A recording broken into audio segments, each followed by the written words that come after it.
Let's look at part 3. How many different arrangements are there on the bicycle rack if the foldable bicycles are end of the bicycles and there are no spaces between the bicycle?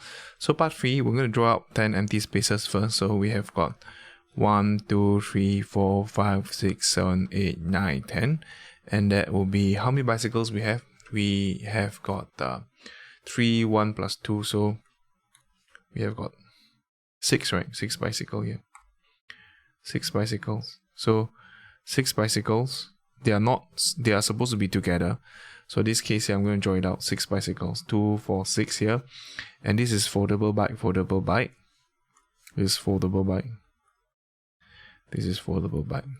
Okay, that's about it. And these are all empty slots. Okay, empty.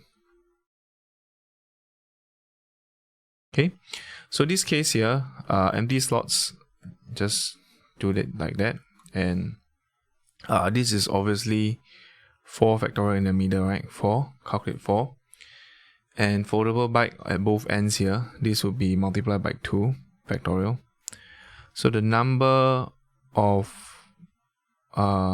arrangements, ways of arrangements,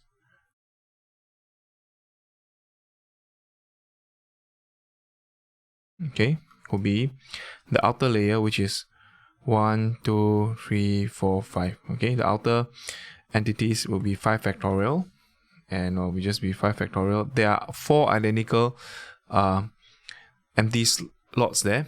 Then in the middle of this, we have 2 factorial multiplied by 4 factorial. Okay, so just key in calculator, this will be actually 5 factorial multiplied by 2 factorial. So 5 factorial times 2 will be 240. Am I right? Okay. So this is how you am I right? 5 factorial times 2 4 5. Yeah. So that's how you do this question in proficiency. So any question at all, please let us know. Keep practicing and I'll see you in the next question.